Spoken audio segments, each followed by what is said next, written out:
Bonjour et bienvenue sur Casting Call, le podcast de la rédaction de casting.fr. Je suis Soledad Franco et aujourd'hui j'ai le plaisir de recevoir une battante, une écorchée vive, une enfant oubliée qui trouve sa place dans le monde, une âme pure, forte, façonnée par des épreuves précoces, mais toujours guidée par une lumière intérieure indomptable.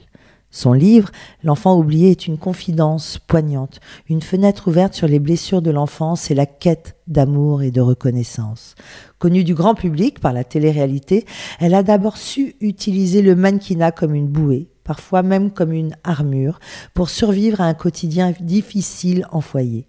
Lors d'une de nos conversations, afin de préparer cet épisode, elle m'a confié ces mots. « J'ai envie de faire du cinéma, mais je ne sais pas comment faire. » Je crois qu'en coulisses, elle a su maintenant. Aujourd'hui, je vous propose un coaching audio puissant à travers son témoignage. Nous allons parler de casting, d'ambition artistique, de résilience, car nous avons tous des failles en nous. Ces failles qui, justement, peuvent tant nous servir pour transmettre des émotions, apprendre à transformer sa sensibilité en force. C'est peut-être là le plus beau des parcours. Natania, bonjour. Bonjour Soledad, quelle belle présentation, merci beaucoup. Merci à toi d'être là, tu es en pleine promo. Je te remerciais tout à l'heure d'être ici parce que tu es absolument partout. Alors d'ailleurs, la devise de ce podcast est « Ose devenir celui dont tu rêves ». Qu'en est-il pour toi en cette année 2025 ? C'est, on va dire, une des premières années où je décide de vivre enfin. Parce que alors oui, j'ai 25 ans, mais en vrai, on va dire que j'ai beaucoup survécu. On va dire que j'ai survécu 23 années. Et là, j'essaye un peu de reprendre un peu ma vie en main, de faire ce que je me suis jamais autorisée à faire. Ça a commencé par l'écriture du livre, qui a été une sacrée expérience personnelle.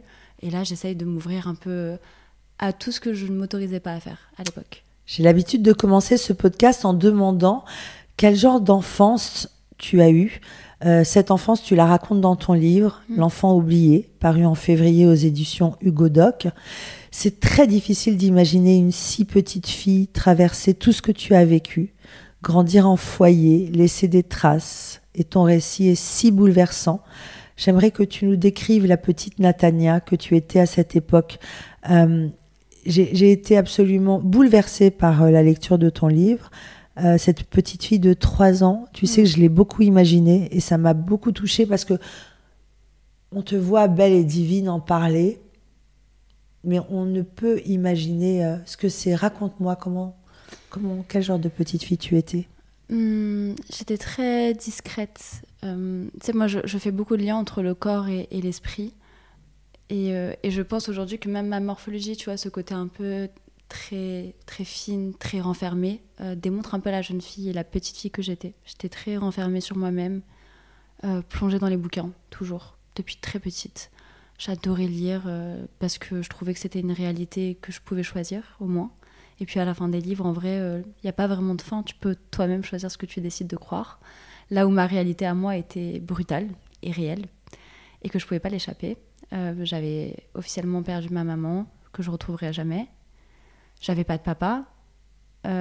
J'ai grandi avec une sœur qui elle-même était, je pense, détruite de par son propre vécu et qui n'a fait que de me bouleverser. Elle m'a juste vomi un peu son truc à elle aussi, tu vois. Et donc ça a été un peu compliqué et du coup je restais très seule. Très souvent, même dans la cour des crèches, j'étais pas le genre de petite qui avait beaucoup d'amis ou qui s'amusait avec les autres. J'étais plus proche des profs ou des surveillants. J'ai toujours aimé les adultes, en fait. Je me voyais pas du tout dans ce monde d'enfants. Je ne m'entendais pas trop avec les enfants. Donc j'étais très renfermée. Je faisais toujours attention à être la plus parfaite possible pour ne surtout pas contrarier ma sœur. Elle qui arrêtait pas de me dire qu'à tout moment, je pouvais dégager de la maison. Et ça depuis mon plus jeune âge. Donc j'ai toujours fait en sorte d'être la moins problématique, la plus calme, la plus douce. Sans vouloir spolier ton livre, pour tous ceux qui ne te connaissent pas, où est-ce que tu es née ? Alors, je suis née à Paris 12e et j'ai grandi dans le 19e arrondissement. À quel moment ta maman est partie ? Quand j'avais 2 ans, 1 an et demi, 2 ans. Et qu'est-ce qui se passe à ce moment-là ? Donc, ma maman souffrait de dépression. pendant des années et des années. Hein. Ton papa, tu savais pas qui c'était? Non, du tout. Donc tu as grandi jusqu'à tes 2 ans seule avec ta maman et cette grande sœur. Ouais, donc en fait on est issus d'une fratrie de 4, donc on est 2 sœurs, 2 frères. Je suis la plus petite de tous, ils sont très très âgés par rapport, enfin ils sont beaucoup plus âgés que moi. Hein. Ma sœur elle a quand même 22 ans de plus que moi, donc elle avait clairement l'âge d'être ma maman. Elle m'a récupérée quand ma mère allait très mal. Elle a juste appelé les services sociaux. Ils ont décidé de venir débarquer chez ma mère pour lui retirer son gosse. Ils lui ont laissé un délai de 6 mois pendant lequel, ça c'est très classique de la justice française, mais on te dit voilà, pendant 6 mois on retire votre enfant, allez voir une psy et faites le travail nécessaire et on verra. Sauf que les visites n'ont pas du tout été respectées concernant ma maman, ce qui là je pense rendue dans une dépression mais horrible. Et j'imagine aujourd'hui, parce que voilà, je prends de l'âge et tout, donc je vais avoir 26 ans, j'imagine aujourd'hui cette sensation d'être mère, d'être, je pense, acculée par autant d'accumulation de problèmes de femmes, de vie, etc. Et que tes propres enfants t'enlèvent ton enfant. Je pense que j'imagine même pas la trahison que ça a dû être. Et en fait, nous, on a ce qu'on appelle les fêtes de Hanouka, donc c'est les fêtes de Noël, qui sont censées être les fêtes de lumière chez nous. Et je devais rejoindre ma maman ce jour-là, qui m'avait acheté une jolie petite peluche, etc. Et ma sœur décide à ce moment-là, en fait, de changer de numéro de téléphone. Elle change de numéro de téléphone. Ma mère essaie d'appeler un greffier du juge pour leur dire, voilà, mes visites ne sont pas respectées, on est bientôt à Noël, je veux passer les fêtes avec ma fille. Personne ne répond. Et du coup, ma mère, dans un énième SOS, je pense, décide de prendre des médicaments. Sauf que cette fois-ci, les médicaments, c'est la goutte de trop. Son corps, il ne supporte plus. Et donc, c'est comme ça qu'elle est partie le premier jour de Hanouka. Et moi, le juge a décidé de me laisser chez Samantha, ma sœur. Et ça a été très compliqué. Enfin, au début, c'était simple, parce que j'étais petite, que je ne m'en rendais pas compte. Et puis, c'était toute ma vie. Hein. Ma grande sœur, je voyais que elle quand j'étais petite. Dès qu'elle partait le soir, c'était des crises d'hystérie. Elle aurait pu changer ta vie, elle aurait pu être une grande sœur de 24 ans. On aurait pu être très, très fusionnels, elle et moi. Je pense que tout ce qu'elle a appris dans sa vie, et c'est pour ça que c'est la première page de mon livre, c'est on n'est pas responsable de ce que l'on vit, on est responsable de ce qu'on en fait. Et j'ai beaucoup trouvé des excuses à ma famille en me disant c'est vrai qu'ils ont énormément souffert, c'est vrai qu'ils ont des gros traumas, etc., etc. Et plus j'ai pris de l'âge, plus j'ai compris qu'en fait, ça c'est des excuses que les gens se trouvent. C'est pas parce que tu as vécu l'enfer que tu dois redonner de l'enfer aux autres. C'est ça, être une âme pure. Et c'est toute la signification du tatouage. C'est je peux vivre des choses absolument atroces et en faire de l'or. Tout est possible. C'est juste une question de volonté. Moi, à un moment donné, ma sœur, elle a été ce qu'elle a été pendant X temps, où elle a été extrêmement présente jusqu'à mes 6-7 ans. Voilà. Rabaissante, avec des mots extrêmement violents. Et après passer 7-8 ans, en fait, à partir du moment où tu commences à parler, à avoir ton avis, etc., ça y est, son cerveau, il a tourné. Je l'intéressais plus et elle me l'a dit. Elle m'a dit, quand je relis aujourd'hui mes carnets secrets pour écrire le livre et que je vois, je crois que j'avais peut-être 10-11 ans, 10-11 ans, un jour, elle pète un câble, elle me menace avec un couteau. Je me rappelle même pas de ça. Je me rappelais même pas. C'est en relisant mon carnet secret où elle me menace avec un couteau et elle me dit, je t'aime plus. Et c'est d'une violence extrême pour une jeune fille, pour une jeune enfant en vrai. J'ai encore du mal à réaliser que j'étais enfant à ce moment-là parce que je me rappelle pas vraiment de mes souvenirs. Enfin, j'arrive pas à délimiter à quel moment j'ai été une enfant. Jusqu'au moment où tu grandis en foyer, ouais. Tu décris des choses relativement... en lisant, je me disais, c'est une condition animale même parfois. Ouais. En fait, déjà, je m'attendais pas à me retrouver dans cette situation, dans le sens où, moi, à l'époque, je suis battue par mon tout premier copain. Donc, je rencontre ce que je crois être mon premier amour, qui au final se met à me battre pendant 3 ans de ma vie, et pas qu'un peu. Il m'a brisée. Ma sœur l'a aidé à me briser, pour au final sortir avec lui et puis avec son frère. Et je débarque en foyer dans cette circonstance, en fait. Genre, je sors vraiment de 10 jours de séquestration, où la police arrive à me sortir de là parce que j'ai réussi à renvoyer un SOS. Je suis cabossée intérieurement, extérieurement, je suis détruite. Et je reste en me disant, non, mais moi, je n'aurai pas ma place en foyer, j'ai ma tutrice, elle va venir me chercher. Et en fait, on me dit non, mais tu vas attendre ici. Et j'arrive dans un foyer d'urgence. Donc, je comprends déjà qu'il y a plusieurs styles de foyers, chose qu'on ne sait pas quand on n'est pas placé. Donc, on a des foyers d'urgence quand on te sort d'une situation d'urgence, viol, séquestration, tout ça. Et on m'a juste entassé là. Tu avais quel âge ? J'avais 15 ans. 15 ans. 15 ans. Quel genre de personne tu étais à ce moment-là ? Est-ce que tu avais des rêves ? Tu rêvais de quoi ? Je me rappelais pas à l'époque, mais là, j'ai relu encore pareil mes journaux intimes. Et il y a une page qui m'a fait beaucoup rire où je dis vous verrez, je brillerai. Je sais que je suis faite pour briller. Je l'ai toujours su. Briller, alors, il y a beaucoup de gens qui verront ça sur le côté fame, être reconnu, etc. Moi, c'est pas du tout le côté qui m'attire dans ce que je dis briller. Quand je dis briller, c'est de me dire que mes blessures, elles sont pas en vain. Que je vais pouvoir peut-être parler à un grand nombre de personnes et que de tout ça, ils se diront putain, je me reconnais enfin une personne. Parce que moi, je me reconnaissais en personne à ce moment-là de ma vie. Quand tu as 15 ans et que tu es en foyer, il n'y avait aucun modèle de gens qui pouvaient m'inspirer et me dire putain, tu peux tomber aussi bas et te relever. Et puis, il n'y a pas de code. Tu racontais que vous pouviez vous entretuer entre copines et après fumer des clopes et être copines. Ouais, c'était vraiment ça. Ce qu'on comprend, c'est la naissance d'une petite fille avec une maman dépressive. J'imagine que tu as enquêté, tu as voulu comprendre. Oui. Un papa qui n'est pas là. Et est-ce que c'est ça qui a... Et puis, cette maltraitance de cette grande sœur, et c'est ça qui, d'après toi, a déterminé cette relation toxique dans laquelle tu t'es mis à 15 ans. Certaine. Avec cette maltraitance. Bien sûr. C'est pour ça qu'aujourd'hui, je pense qu'il est très important de sensibiliser, bien que ça reste quand même très, très tabou, surtout en France, de parler des toxicités familiales. Mais en fait, ce qu'il faut comprendre, c'est ce qu'on appelle les traumatismes transgénérationnels. Les traumatismes transgénérationnels, c'est très sérieux. D'ailleurs, ils ont prouvé, ça a été prouvé scientifiquement d'ailleurs, que les traumatismes se collent à l'ADN et que du coup, c'est quelque chose qui est c'est factuel. Quand tu as un mémoire cellulaire. Parfois, exactement. On a des blocages de notre grand-mère ou notre arrière-grand-mère. Et ça se retrouve dans ton ADN, prouvé par des scientifiques. Moi, ça, je l'ai très vite compris de par mon amour pour les livres. Mais je peux entendre que beaucoup de gens qui ne s'intéressent pas ou qui ne connaissent pas à ça, pour eux, ça reste vraiment un truc hyper lointain. Et puis, il y a aussi toute cette... Là, on est dans la génération, on parle de santé mentale, on parle de tout ça. Va dire ça à nos mamans, à nos grand-mères, etc. Mais la santé mentale n'existe pas. C'est tu encaisses, tu fermes ta bouche et tu avances. Sans réaliser qu'il y a des énormes conséquences. Donc tu grandis dans cet univers toxique, ton premier amour devient toxique, tu finis en foyer, c'est d'une violence extrême.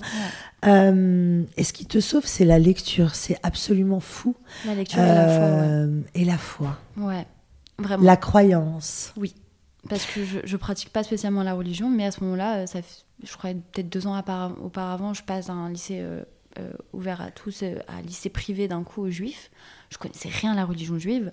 Comment ça se fait qu'on t'a mis dans une école privée ? Alors, parce que ma sœur me dégage de chez moi à l'âge de 13 ans, 12 ans et demi, 13 ans, sans explication. Elle s'est mal réveillée, elle a pris mes affaires et dégage de la maison. Et en fait, elle m'a envoyée chez un de mes frères, que je connaissais en vrai très peu. La seule chose que je savais de lui, c'est qu'il était très violent, c'est tout. Donc elle m'envoie chez lui, sachant qu'elle ne lui parle pas, mais elle m'envoie chez lui et effectivement ça se passe très mal. Il frappe, il massacre sa femme, il a beaucoup de travers dans la drogue le week-end, etc. Et j'ai besoin d'un échappatoire, vite, parce que je sens que ma vie ne tient que sur un fil et je sens que les mauvaises décisions sont très proches de moi. C'est ce que j'allais te dire, parce qu'en général... d'une façon hyper un peu vulgaire ou caricaturale, on se dit elle va finir débauchée, droguée. Est-ce que tu as été un peu délinquante comme on peut imaginer ? Pas du tout. Non, j'ai fumé des joints, mais ça, j'en parle dans le livre. On te voit comme une... je te vois comme... On recevait il n'y a pas longtemps Mathias Barthès et qui disait il y a des Elohim. Ouais. Les Elohim, c'est ces êtres de lumière qui, quoi qu'il arrive, ont l'intelligence suffisante pour ne pas tomber dans ce qui est obscur. Exactement. Et Natania, tu parles de lumière, il y a une lumière incroyable dans ton regard de chat. Et la lecture, comment tu l'as découverte ? À quel âge et comment ? Et quel est le premier livre qui t'a marqué ? Alors, j'ai toujours lu. Franchement, depuis petite, ça a toujours été... Dès que tu as appris à lire, tu as Dès que j'ai aimé appris ça. à lire, ouais, sur ça, c'est... Moi, tu sais, je parle toujours de nuances grises dans la vie. Il n'y a pas de noir ou de blanc. D'ailleurs, c'est un truc que je me suis tatoué. Il y a vraiment cet équilibre entre la partie lumineuse de toi et la partie ténèbres. On a tous une partie sombre en nous. Ma sœur, par exemple, a beaucoup de parties sombres, mais dans sa partie lumineuse, elle m'a quand même inculqué ce truc d'aimer lire, tu vois. On voyageait beaucoup, etc. Donc, j'ai eu la chance de lire très vite. Le premier livre qui m'a vraiment, vraiment marqué, ça peut paraître très bête, mais c'était un livre de Guillaume Musso, pourtant, qui est d'ailleurs un très, très grand auteur, mais qui avait écrit La fille de papier. Et je sais pas pourquoi La fille de papier m'a autant marqué, mais ça parle vraiment de ce truc entre l'imaginaire et le réel. Et je me suis dit, en vrai, qu'est-ce qui est imaginaire et qu'est-ce qui est réel? Là, ma réalité, elle est horrible, mais qu'est-ce qui me dit que si dans mon imaginaire, je peux aller beaucoup plus loin, qui me dit que ça peut pas devenir ma réalité? C'est une leçon de mindset ultra positive que tu nous donnes là. Ouais. C'est-à-dire que qu'est-ce que tu as découvert? Que la pensée, elle pouvait réaliser l'écriture magique? Raconte. En fait, il y a un principe que j'ai appris dans la Torah qui m'a vraiment marqué. Moi, je me suis vraiment servi de la Torah comme un guide de vie, un parent finalement que j'ai pas eu. Et un des principes de base, c'est la parole est créatrice. Quand tu apprends que la parole est créatrice, je me suis dit, mais ça veut rien dire en vrai. Et c'est là où ma prof, d'ailleurs, que je dédicace dans le livre, parce qu'elle a une grande, grande place dans la femme que je suis aujourd'hui, elle m'explique que si, en fait, quand tu dis quelque chose, ton cerveau, il fait pas le discernement entre ce qui est réel et ce qui n'est pas réel. Si toute la journée, tu te répètes je vais jamais réussir à rien, je suis nulle. Et c'est pour ça que d'ailleurs, on arrive à avoir une emprise sur nous. C'est parce qu'on sent qu'il y a déjà des fêlures, qu'il y a des gens qui vont capter ces fêlures et qui vont venir casser, jusqu'à ce que ça en devienne ta réalité. Donc ça veut dire qu'il y a des femmes qui sont exceptionnellement belles, fortes, intelligentes, indépendantes, qui en viennent à cause de certaines fêlures à penser qu'elles sont moches, qu'elles sont bonnes à rien, qu'elles sont incapables de construire ou de faire quoi que ce soit, parce que la parole a construit une image. Et ben c'est la même chose, sauf dans le sens inverse. Je me suis dit que on l'avait utilisé la parole pour me détruire, et ben je veux utiliser les mots pour me sauver. Et c'est ce que j'ai fait. C'est le principe de la physique quantique. Avais-tu déjà cette envie d'exprimer quelque chose à travers l'art, que ce soit par la scène, le chant, la comédie ou une autre forme d'expression? Ouais, toujours. J'ai toujours su que j'allais être dans le milieu artistique. Ça a jamais été... ce n'est pas un débat, j'ai toujours su. Je me suis toujours opposée à non, il faut que tu deviennes chirurgienne. Non, je suis pas faite pour ça. Déjà, je suis lion. Donc les lions, on est doté de ce truc-là. On a une énergie un peu spéciale et on aime tout ce qui est artistique, dans la création, dans l'émotion. On a besoin de mettre de nous dans chacun de nos projets. Pas que tu ne mets pas de nous en opérant quelqu'un, mais c'est très différent. Donc non, j'ai toujours su, depuis 12 ans, je dessinais déjà des tatouages au stylo. Enfin, j'ai toujours... La femme que je suis aujourd'hui est à peu près ce que j'avais déjà visualisé plus jeune. La visualisation. Début du mannequinat. Tu as commencé ta carrière en tant que mannequin. Ouais. Comment ça s'est passé? Raconte-nous un casting, c'est quoi? Alors, comment le tout premier shooting il a commencé, je suis en foyer à ce moment-là. Je vais manger avec mon ancien meilleur ami à Belleville, un resto où je vais tout le temps. Et un mec m'arrête et il me dit, voilà, je suis photographe, etc. Il faisait des photos absolument incroyables. Et il me dit, t'as un visage de fou et tout, je veux que tu viennes shooter demain. Et je lui dis, mais du coup, il faut que je me maquille et tout. Moi, j'étais en panique de me dire, mais en fait, j'ai pas d'argent pour me maquiller, pour me saper, pour me coiffer. Enfin, j'étais en foyer, j'avais rien, quoi. Et il me dit, non, mais je veux rien de tout ça. Tu reviens tout pareil demain. Pas maquillée, tes cheveux en l'air et tout, pareil. Et je fais un shoot et tout, et en fait, je sais pas pourquoi, c'est comme s'il y avait la partie de moi que ma famille a fabriquée de très enfermée, très méfiante, dans la vie de tous les jours où je fonce tête baissée. Et là, à travers l'objectif, je me sentais l'autorisation de briller. Comme si j'étais en train de vraiment d'éclore. Une naissance. Une naissance, vraiment. Et en fait, de fil en aiguille, voilà, j'ai posté ces photos-là, j'ai été contactée par d'autres photographes, et puis après par des marques, et de fil en aiguille, ça a pris, et je me suis dit, mais c'est exactement ce que je veux faire de ma vie, alors qu'à côté, je me faisais tabasser, donc c'était vraiment un monde assez ça lunaire. T'a sauvé la vie. Ouais. Tu as découvert un autre monde dans lequel tu illumines, tu es lumineuse. Quel rapport tu avais avec ton corps à ce moment-là, justement quand tu étais au foyer, quand tu te regardais dans la glace, tu te trouvais belle? Les croyances que mon ex m'avait mis en tête faisaient que non. J'avais beaucoup de mal à me sentir jolie. Mais c'était en fait ce côté-là. Moi, je suis un peu. Je pense que ça doit être mon côté lion ou tunisienne, je sais pas. J'ai ce petit côté un peu rebelle. Quand on me dit que je peux pas faire un truc, j'ai envie de le faire. Et lui, en fait, à chaque fois, il refusait les shootings photos. Et puis, il y a le foyer aussi qui me disait tu penses être modèle, tu vas finir prostituée. Donc, il y avait un peu ce truc-là qui faisait que je voulais prouver que j'allais y arriver. Et donc, même quand je me regardais et que je me trouvais pas très jolie, en fait, le vrai moment du déclic, c'était un jour où je me suis fait massacrer.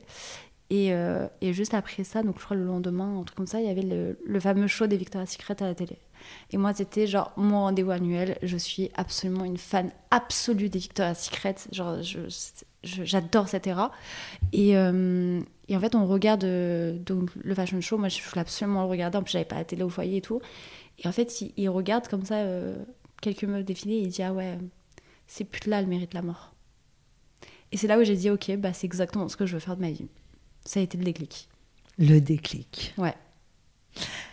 Raconte-nous les premiers castings. Comment ça s'est passé pour tous ceux qui rêvent de se lancer dans une carrière artistique et qui se mettent des freins? Tu parles beaucoup de peur, d'obstacles et puis de ces croyances limitantes. Comment tu as fait pour ton premier casting? Alors, je pense que le fait de n'avoir rien à ce moment-là, en fait, j'avais rien à perdre. Et c'est fou parce qu'en fait, on ose plus quand on n'a plus rien à perdre que quand on est déjà installé.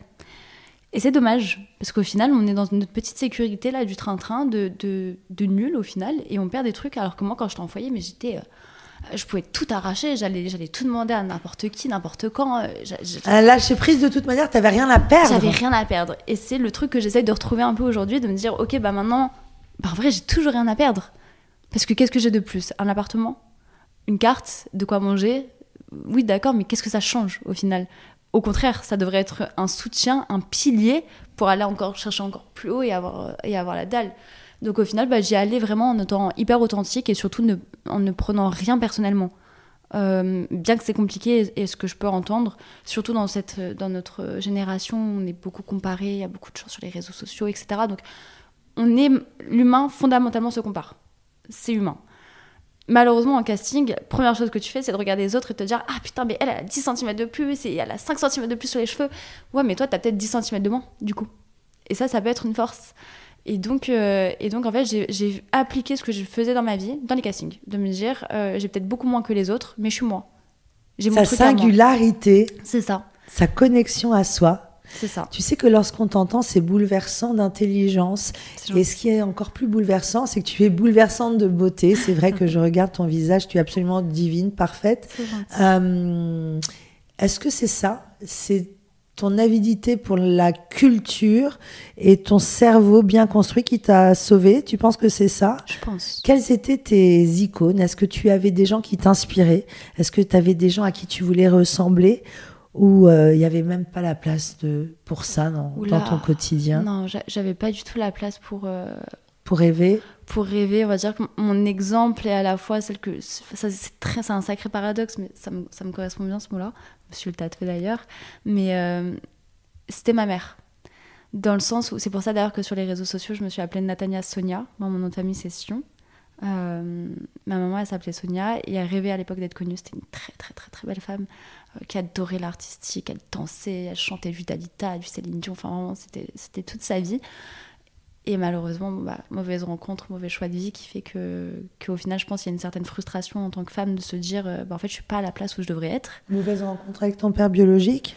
Avec le père de mes frères et sœurs, avec sa famille. Quelqu'un qui l'a rabaissé, cette fameuse relation toxique qui ne lui a pas permis. Qui était temps en tant que femme, au lieu de te valoriser, de te dire mais vas-y, mais prends ta place de femme, t'es pas qu'une mère, tu vois. Mais à l'époque, c'est vrai que c'était quand même très différent.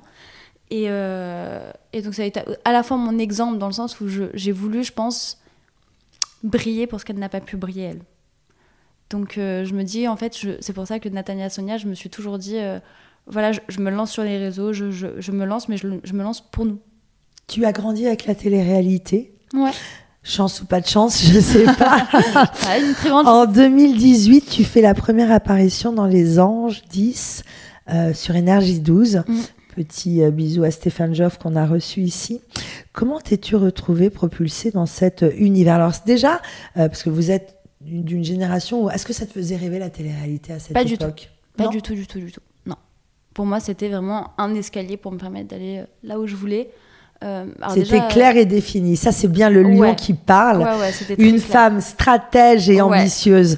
Ça, je l'aime. Ouais, Une femme c'était- qui ose avoir cette envie d'être entrepreneuse et tu t'es dit, OK, Bah ouais, je me ça suis va dit, me faire Ouais, développer ça ma va me notoriété. permettre- C'est ça, ça va me permettre de me lancer. Ils m'ont contacté sur les réseaux sociaux parce que je commençais déjà à accumuler un petit peu de monde sur les réseaux. Je crois que j'avais déjà peut-être 50 000, 60 000 abonnés.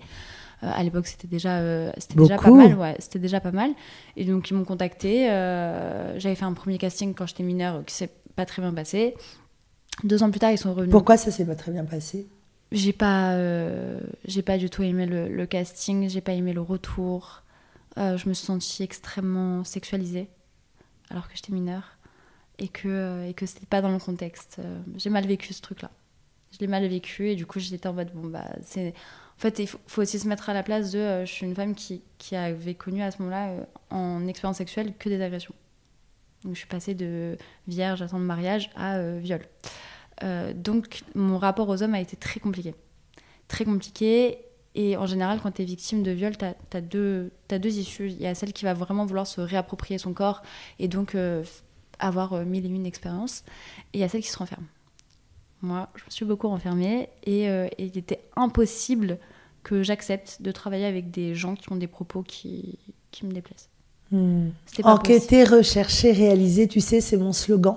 Et c'est ce que je sens en toi. C'est que dès qu'il y a une faille, tu vas enquêter pour essayer de comprendre, du coup la maîtriser et t'en sortir. Qu'est-ce que c'est intelligent? C'est gentil. Tu es plutôt délicate dans ce que tu racontes parce qu'il me semble que ce casting a été extrêmement grossier alors que tu étais mineure. Ah ouais, c'est très grave. Ouais, ça a été terrible. Ça a été terrible. Déjà, on m'a fait mon casting en maillot de bain. À l'époque, je ne me rendais pas compte de est-ce que c'était grave ou pas. Et puis, tu sais, je me retrouve quand même dans une salle avec 3 hommes. Bon, il y avait le directeur de casting avec qui j'étais quand même assez familier. Et puis, il avait une orientation sexuelle qui faisait que je ne me sentais pas du tout en danger. En revanche, les 2 hommes en face de moi, c'est vraiment la caricature du mâle alpha. Jambes écartées, tu sais, vraiment... Ah et je suis assise comme ça, ils me disent mais c'est quoi un peu tes ambitions et tout, et je leur dis mais en fait moi je suis en foyer là. Je suis en foyer, dans 2 mois je suis majeure, je suis à la rue, je sais pas quoi faire. Enfin tu sens vraiment que j'étais brisée et que j'étais anéantie et tout. Et ils me disent mais pourquoi t'es en foyer et tout, donc je lui dis voilà, je me suis fait taper dessus, ma sœur elle a aidé mon truc, je me suis fait séquestrer il y a même pas 2 ans et tout, et le mec en plein milieu de ça, genre il me dit et sinon toi tu te rends souvent des trucs. Quelle horreur. Et en fait, j'ai juste... Et t'as même pas compris sur le moment. J'ai bugué. J'ai vraiment bugué de me dire non, c'est pas possible. Non. Bah non, quand même pas. Genre, tu vas pas me dire que même les gens de ce milieu-là sont aussi pourris que... Enfin, non. Tu parlais de la constellation familiale et tu parlais de cette loi d'attraction. Ouais. C'est-à-dire que dès lors que ta naissance, elle est douloureuse, après tu n'attires que des choses négatives, de la maltraitance... Mais toi, tu enchaînes encore la même année avec les Marseillais, le reste du monde 3 sur W9. Tu lâches pas, tu ne lâches pas. Et tu participes à plusieurs projets de télé-réalité. Ouais. Avec le recul, regret par regret, ça t'a servi? Alors, je regrette rien dans ma vie. D'ailleurs, je fais tout dans ma vie pour ne rien regretter. Ça, c'est un de mes dictons de base, mais il n'y a pas meilleur oreiller que la bonne conscience. Donc, il n'y a rien que je fais où je me dis, ah ouais, je suis dégoûtée. Et même dans ce parcours-là, tu vois, il y en a, on va pas se mentir, 99,99999% des gens qui ont fait de la télé-réalité ont fait de la télé-réalité. Ils ont subi beaucoup de choses à leur tour, mais ils se sont tus et ils ont pris l'oseille. Moi, c'est pas ce que j'ai fait. J'ai pris la décision de me dire, voilà, je sors des anges. J'ai vécu un harcèlement, mais immonde dans cette émission. Je suis sortie... Un harcèlement de la part de tes camarades? Ah ouais, de la camarade, de la prod, c'était un enfer. Et aujourd'hui, les gens qui m'en reparlent me disent, moi, on est toujours aussi choqués d'avoir regardé ça à la télé à 19h. C'était honteux, sachant qu'il y a vraiment même pas un millième qui a été monté. Mais qu'est-ce que tu peux nous en dire? Parce que, tu sais, lorsque je t'entends parler, je pense à Louis Karim Nebati qu'on a reçu ici, à Mathias Barthez. Je pense que le monde se divise en deux. qu'actuellement, il y a des êtres de lumière, des artistes qui prônent une belle parole, des pensées positives, la préparation d'un mindset. Tu disais tout le temps, ma santé, ma carrière, sans manger des graines ni faire du yoga et en fumant des clopes, etc. Mais avec une élévation de développement collectif. Et puis, de l'autre côté, il y a cette validation, cette notoriété à tout va, ces marques, ce bling-bling, à n'importe quel prix, même s'il faut arracher les sacs d'une dame, histoire de posséder et d'avoir. Et ce qui est surprenant, c'est ce lynchage, parce que cette émission de télé où ton rôle, c'était d'être lynché, et ben, c'était source de satisfaction pour les téléspectateurs. Et toi, sans t'en rendre compte, tu participais encore à toute cette mascarade qui te renvoie à cette petite fille. À quel moment tu as eu le déclic? Tu as dit, OK, stop, je sors de ce système. Est-ce que ça a été une rencontre, le regard d'un homme, ta foi, ton travail, ton intellect? Ce qui s'est passé... Encore le premier truc de rebelle. Quand je suis sortie des Anges et que j'ai pris la décision de tout balancer, je me suis pris la prod sur le cul. Parce que tu quittes les Anges. Ah ouais, parce que je quitte les Anges et qu'en plus je fais une interview. Tu te casses en fait. Ouais, et je fais une interview qui fait 3 millions de vues en disant tout ce que personne n'a jamais dit dans le milieu de la télé-réalité. Soit il y a de la drogue, il se passe ci, il se passe ça, ça met un coup de pied pas possible. Tu rends service, c'est un peu à l'avant-gardiste du hashtag. Et en fait, moi, le but, c'est de me dire, moi j'étais dans cette position-là de fille de foyer qui n'a rien et qui voit la télé-réalité comme ça y est, c'est les portes ouvertes à la grande vie. Je voulais sensibiliser les jeunes en leur disant, ce n'est pas du tout ce que vous pensez. C'est tu t'enfermes dans une cage au loup, ça va être un enfer. C'est soit tu décides d'être harcelé, soit tu deviens harceleur. C'est très dur. Moralement, ça a été très très dur. Et puis après, t'as toute la faute des réseaux sociaux par la suite. Enfin, ça a été vraiment très compliqué. Et donc, quand on me propose de faire une autre émission de télé-réalité, je me dis non seulement il est hors de question que qui que ce soit me fasse taire. Alors, personne ne m'a tué avant, c'est personne qui va me taire maintenant. De 1. Et de 2, je reste quand même sur le truc de ça reste une boîte de prod en vrai. Peut-être que cette boîte de prod avec mes valeurs, ça ne coïncide pas. Peut-être qu'une autre boîte de prod sera plus cool. Donc, j'essaye les différentes boîtes de prod qu'il y a. Donc, je fais les 3. J'ai une très bonne expérience d'ailleurs avec ma dernière télé-réalité, donc La Villa des Cœurs Brisés, TFX, etc. J'ai une très bonne une bonne expérience avec eux. Je vais enlever le trait, mais j'ai une bonne expérience avec eux. Et en fait, donc le concept de La Villa des Cœurs Brisés, c'est que tu rencontres une psy. Et on parle de thématiques. Et je sens que c'est vraiment, je trouve, la boucle est bouclée. Moi, de base, j'arrive dans les Anges parce qu'on me dit tu vas pouvoir parler justement du foyer, des femmes battues, etc. Bon, ça, la carotte. Mais j'ai toujours cette volonté, moi, de base, parce que c'est cette raison qui a fait que j'ai voulu aussi faire les Anges. Et donc là, je me dis, ok, cool, je vais pouvoir sensibiliser et terminer ce que je voulais commencer. Et en fait, je fais mon coaching. Donc normalement, tu fais ton coaching et après, tu fais les dates amoureux et patati et patata. Et la télé-réalité continue. Et en fait, je rentre dans mon coaching et je sais pas, je suis un peu dans la lune et tout. Et je me dis, en fait, tu sais, je regarde les gens et je me dis, mais qu'est-ce que je fous là? Qui sont ces gens? Qu'est-ce que je fous là? Je n'ai pas la même énergie. Je vaux mieux que ça. Je vaux mieux que ça. Je suis en train de... En fait, je suis en train de vibrer à 5 alors que je vibre à 100.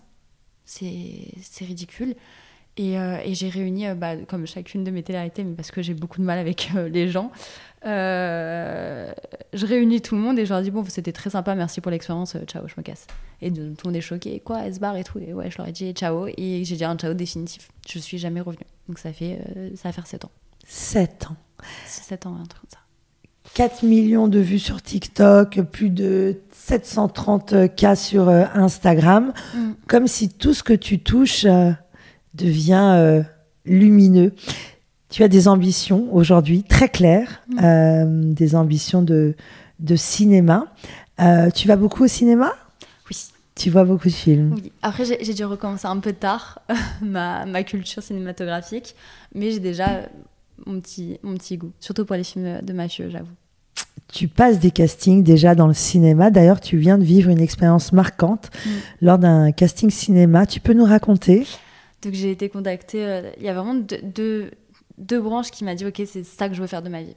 Il y a peut-être 3-4 ans, je suis contactée et tout, pareil, par une productrice qui me dit « Voilà, j'ai un truc, j'aimerais tourner une série, etc. Je veux absolument que tu sois le personnage principal. Va me passer un casting. » Je passe le casting, je suis prise et on tourne le pilote. Le pilote, c'est quoi pour les gens qui ne savent pas? C'est ce que tu vas montrer pour la distribution, Netflix, Prime, etc. Et en fait, moi, de base, je suis quelqu'un... j'ai vraiment une batterie sociale. Il y a un moment donné où je peux plus voir personne, je peux plus parler à personne, je supporte plus personne, il faut me laisser tranquille avec mon chat. Et là, j'ai vraiment passé genre 4 jours, 7h, 23h. Ma batterie sociale était inépuisable. J'étais à ma place. C'est la première fois de toute mon existence où je me suis sentie à ma place quand je faisais quelque chose. Et ça a été mon premier déclic. Et là, pareil, il y a quelques semaines, je suis contactée pour faire, soi-disant, une école de cinéma et tout. Donc, je passe à une sorte de casting. Et pendant le casting, en fait, je réalise, je vois une meuf qui regarde le truc et qui a les larmes aux yeux. Et je me dis, ok, bah, c'est ça que je veux faire. Je veux transmettre mes émotions. Je veux plus que mon hypersensibilité soit un frein. C'est la première fois que mon hypersensibilité est un don. Et que les gens me demandent. Un don. Ouais. C'est le propre de l'artiste. L'hypersensibilité est un talent. Oui. Pour l'artiste. C'est ça. Donc là, je peux me servir de ça pour les autres. Donc ça a été, on va dire, l'alignement de me dire, ok, c'est ça que je veux faire. Ton intelligence féline est tellement précieuse. Finalement, c'est ça. Le don le plus suprême est cette sensibilité. Ces failles dont tu as parlé dans ton enfance sont un talent. Oui. Comment tu fais pour décrocher des castings ? Pour l'instant, tu es en quête. Casting.fr. Alors ça, tu m'as fait plaisir. Tu es inscrite sur casting.fr. Je crois, depuis 2 ans. J'ai même été faire une petite expérience grâce à casting.fr de figurante. Les gens ils étaient en mode, mais pourquoi tu fais figurante ? T'as déjà 730 000 abonnés ? Bah non, je n'ai jamais été sur un plateau en tout cas de cinéma, donc je pense qu'il faut commencer comme tout le monde. Ça a été une expérience incroyable, j'ai adoré. Tu parlais de paradoxe tout à l'heure. Ouais. Tu as un paradoxe enivrant et que les gens l'entendent, c'est cette modestie. Oui. C'est-à-dire que cette intelligence qui est de te dire, je veux faire du cinéma, alors je commence par la figuration. Ce que je me dis, il n'y a aucune raison que je me prenne pour quelqu'un d'autre. Je suis pas débutante dans les réseaux, mais en tout cas dans le cinéma, il faut accepter que si. Et je pense que c'est important que tout le monde reste à sa place dans une ère où tout le monde se prend un peu pour tout le monde. Les footeux peuvent devenir mannequins, les mannequins devenir acteurs. Il y a vraiment tout qui se mélange, là où moi je pense qu'il faut mettre du cœur et de la tête un peu partout. Et de la formation. Et ce qui est intéressant aussi, c'est que tu lèves les obstacles. Alain Bartoli nous disait que parce qu'il avait fait Les Anges, c'était difficile, parfois un impact négatif dans ses projets. Ouais, c'est très dur. Toi, on l'oublie. Bah, c'est dur, mais comment dire ? En fait, je pars du principe que ceux qui veulent me mettre une étiquette de télé-réalité, c'est que c'est des débiles. Et par conséquent, je ne travaille pas avec des débiles. Nous avons de grandes comédiennes qui ont commencé par Miss Météo. On pense à Louise Bourgoin, on pense à tellement d'autres comédiennes. Oui. Évidemment, on va parler de ce livre qui m'a absolument chamboulée et qui m'a donné envie de te rencontrer, tant ton récit est bouleversant, non pas par seulement l'histoire, mais cette intelligence qui te représente, comment tu racontes les choses. Et pour tous ceux qui nous écoutent, qui vivent des traumas, de l'harcèlement, des choses familiales qui n'ont pas été résolues, lisez ce livre parce que c'est un outil d'élévation, d'après moi. L'enfant oublié. Comment tu as eu envie ou besoin d'écrire ce livre ? Qu'est-ce qui s'est passé ? En vrai, ça a commencé à mes 12 ans. Là, quand j'ai récupéré mon dossier d'aide sociale à l'enfance, j'ai vu qu'à mes 12 ans, déjà, je disais, mais de tout ce que je vis, là, j'en ferai un livre. Et ce qui s'est passé, c'est que donc moi, j'ai des problèmes de santé depuis que je suis petite. J'ai des problèmes de reins, j'ai une malformation rénale de naissance. Peut-être dû aux médicaments pendant la grossesse, hein, ça n'aide pas. Et il y a 2 ans et demi à peu près, je veux absolument récupérer mon dossier d'hôpital de quand j'étais en foyer. Parce que quand j'étais en foyer, je suis restée peut-être 5 jours, 6 jours à l'hôpital après la séquestration. Et j'ai eu une pyélonéphrite, donc une infection rénale. Quelles sont les conséquences de cette maladie sur ton quotidien ? En gros, j'ai une deuxième artère qui ne devrait pas exister et qui a tendance à me créer des coliques néphrétiques, donc des calculs rénaux. C'est très douloureux. Voilà. On dit que c'est encore plus douloureux qu'une femme enceinte, que c'est intenable. Ouais, mais encore une fois, merci mon Dieu. Je sais que ça peut paraître un peu lunaire ce que je dis, mais merci mon Dieu dans le sens où aujourd'hui, la douleur physique, c'est... J'accepte parce que j'ai vécu tellement de douleurs physiques jeunes que ça ne me préoccupe plus aujourd'hui. Alors, ça a des avantages et un peu d'inconvénients quand même, parce qu'il faut aussi penser parfois à aller chez le docteur et à se forcer à aller chez le docteur. Mais en gros, ouais, je vais pour récupérer mon dossier et en fait, je me rends compte que j'ai aucun papier de quand je suis sortie du foyer. Je leur ai quand même donné 3 ans de ma vie et j'ai rien. Et donc, je rappelle le service adéquat, etc. Voilà, j'aimerais au moins récupérer mon dossier d'aide sociale en France. Et ils me renvoient un dossier plutôt maigre, en vrai, pour ce qu'il devrait contenir. Parce qu'il y a beaucoup de trous, beaucoup de choses qui ne vont pas. Carrément, je vais aller encore plus loin, mais je pense que la moitié de mon dossier d'ASE, ils ne m'appellent même pas par mon vrai prénom. Ils m'appellent Nathanaïa. Je me dis... Tellement ils te connaissent peu. Ouais. Et c'est ces mêmes gens-là qui ont pris des décisions qui ont drastiquement changé ma vie, quoi. Donc je me dis, au moins connaître mon prénom, ça aurait été la moindre des choses, mais en vrai, pas étonnant venant de la part d'un système qui me considère finalement comme un numéro. Et donc, en relisant le dossier d'ASE, donc je l'ai entre les mains et je pleure, et je pleure, et je pleure, parce que ça remonte beaucoup, beaucoup, beaucoup de souvenirs. Et je me dis, mais en fait, il y en a combien des comme moi ? Il y en a combien des comme moi ? Il y en a combien qui ont vécu ça ? Il y en a combien qui ont vécu pire ? Il y en a combien qui ne pourront jamais parler ? Il y en a combien qui n'auront jamais leur justice ? Il y en a combien qui ne seront jamais reconnus comme victimes de ce système ? Et je me suis dit, comme je te le disais au début, j'ai besoin de trouver sens quand je fais quelque chose. C'est très important pour moi d'y mettre du cœur, d'y mettre vraiment mon chien, quoi. Et je ne voyais pas un autre projet plus entier que ça. Et je trouve que ça faisait sens avec qui je suis, avec le fait d'avoir baigné dans la littérature, que ça vraiment m'a aidée. Donc, je trouvais que c'était la suite logique. Et alors, comment ça s'est passé ? T'as commencé à écrire et toute seule, t'es allée chercher une maison d'édition. Pour tous ceux qui ont... parce que finalement... On ne sait pas comment ça marche. On ne sait pas. On se dit, mais moi aussi, j'aimerais écrire un livre, mais qui contacter ? Comment on fait ? Alors moi, c'était la maison d'édition qui est venue à moi, mais tu peux très bien contacter, donc tu tapes sur Internet. Moi, par exemple, c'est Hugo Publishing, qui est une très grande maison d'édition, mais tu peux contacter n'importe quelle maison d'édition. Surtout, en plus, le milieu de l'édition, ils ont tout le temps besoin de nouveautés. C'est un panel extrêmement large. Ça peut aller du drame à la love story, ou vraiment, il y en a pour tout le monde. Donc moi, ils m'ont contacté. J'ai rencontré donc mon éditrice il y a, je crois, 3 ans, 4 ans, un truc comme ça, par un ami en commun, et qui lui a dit, non mais cette meuf-là, il faut absolument que tu la rencontres parce que son histoire, elle est dingue. Et on se pose et tout, et en fait, elle est vraiment scotchée. Et elle me dit, mais je ne sais même pas par où commencer, tellement ton histoire, elle est dingue. Je ne sais même pas quelle thématique aborder. Et moi, je lui dis, écoute, de toute façon, à ce moment-là, je parle encore avec des membres de ma famille. Je ne suis pas prête. Je suis pas prête. Je sais que le jour où je vais décider d'écrire, ça sera vraiment pour rompre la totalité des chaînes. Et donc, ce qui est fou, c'est que vraiment, quand on dit tout s'aligne dans la vie, c'est tout s'aligne. Je réussis enfin à me détacher de tout le monde de ma famille. Tout s'aligne à partir du moment où tu arrives à te détacher de tout ce qui est toxique. C'est ça. À partir du moment où je me recentre sur moi-même. Parce qu'on imagine que ces membres de la famille, c'est des frères. Ouais, c'est ça. Et donc à ce moment-là, je crois que ça faisait 2 mois que j'étais vraiment en paix. Et je reçois un appel. Et elle me dit, t'as vu ce qui se passe en ce moment pour les enfants placés, etc. Et je lui dis, ouais, laisse tomber. J'ai moi-même récupéré mon dossier, justement, il y a quelques mois. Je suis dégoûtée. Donc, on parle de ça peut-être pendant une heure. Parce que dans la presse, on parlait beaucoup.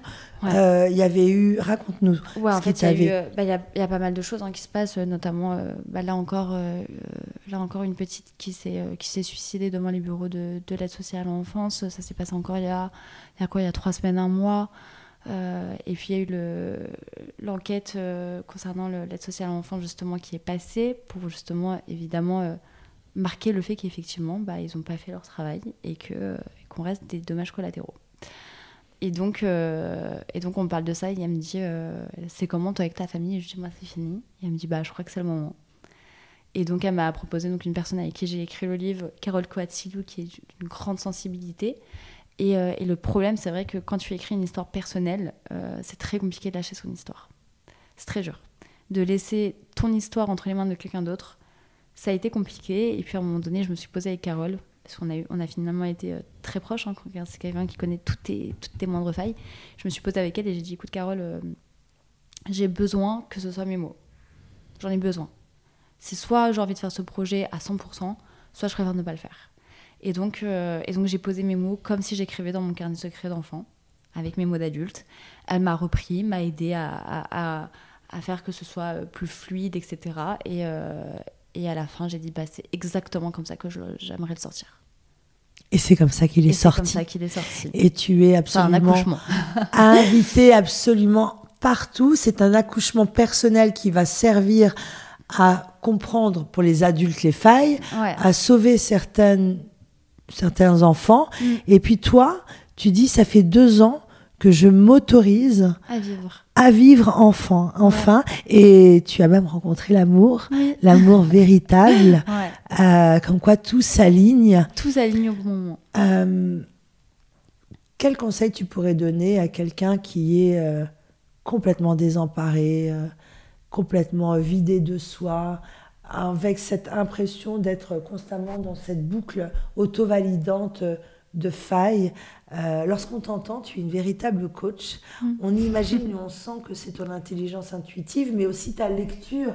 Et ça me fait plaisir d'entendre ça. Il est tellement important de valoriser la quête de connaissances et la quête d'intellectualiser les choses dans un monde de télé-réalité et où tout semble tellement appauvri. Qu'est-ce que tu pourrais conseiller justement à une personne en détresse ?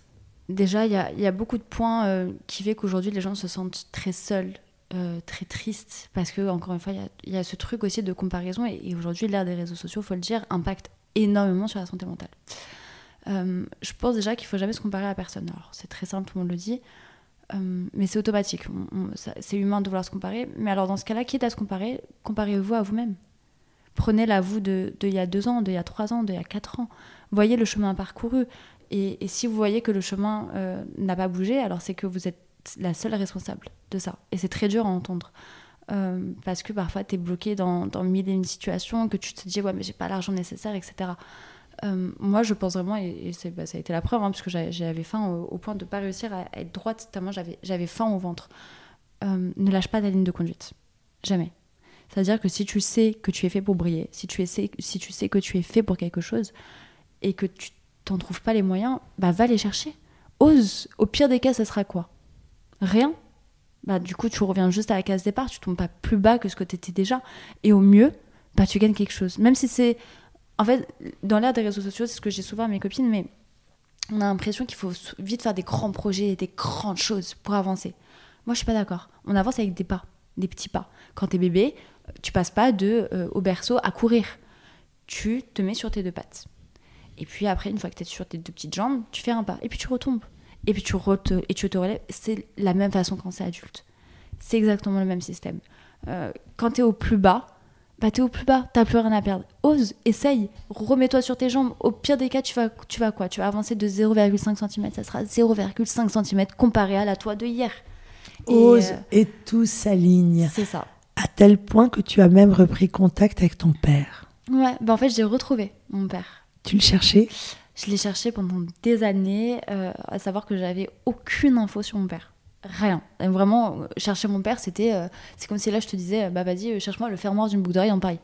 C'était impossible. Et j'avais pas de nom, j'avais pas de prénom. Tout ce que je savais, c'est qu'il avait potentiellement un prénom composé, c'est tout. Et donc je fais un test MyHéritage il y a 8 ans maintenant. En fait, dès que je sors de foyer, mes seuls petits sous, je les mets dans MyHéritage. Et ça ne matche pas. Il n'y a rien qui se passe. C'est pour ça que je vous dis, quand les choses elles doivent être alignées, c'est vraiment tout arrive au bon moment dans ta vie. Et donc là, j'écris mon livre et ça faisait peut-être 3-4 ans que je ne m'étais pas reconnectée à MyHéritage. Et je me dis, attends, pour le bien d'un chapitre, je veux écrire précisément de mes origines ethniques. Et je me reconnecte et là, ça match. J'ai matché avec un cousin germain.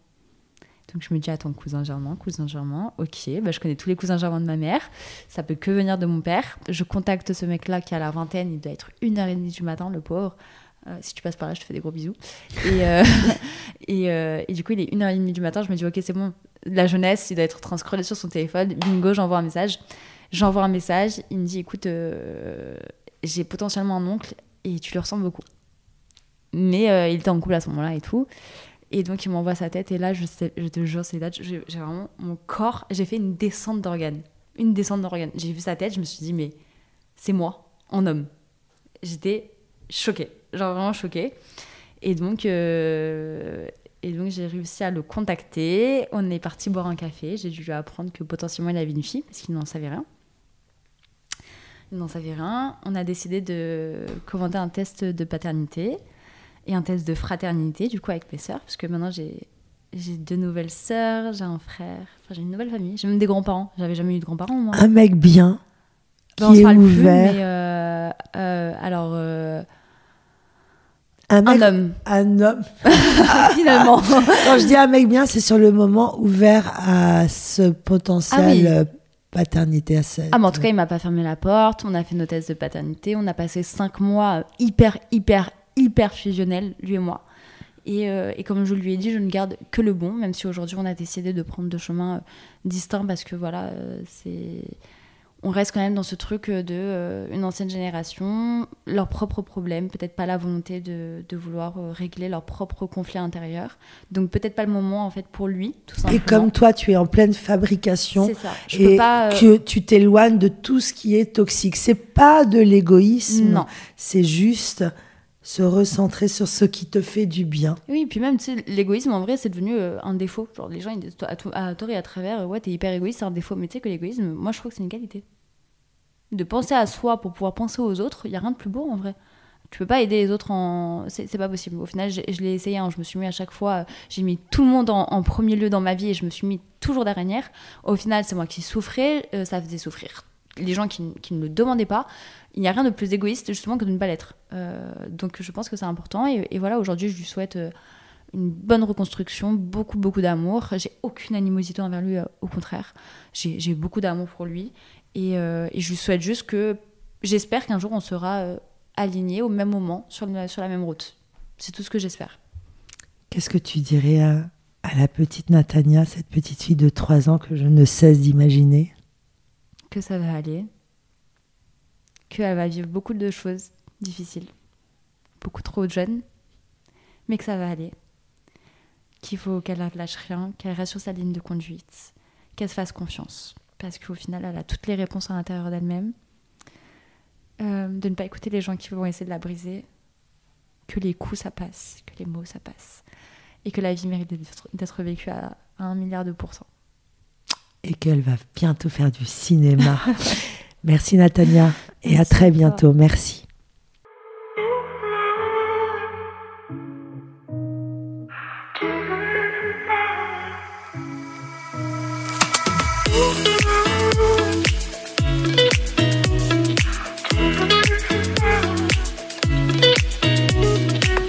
Thank you.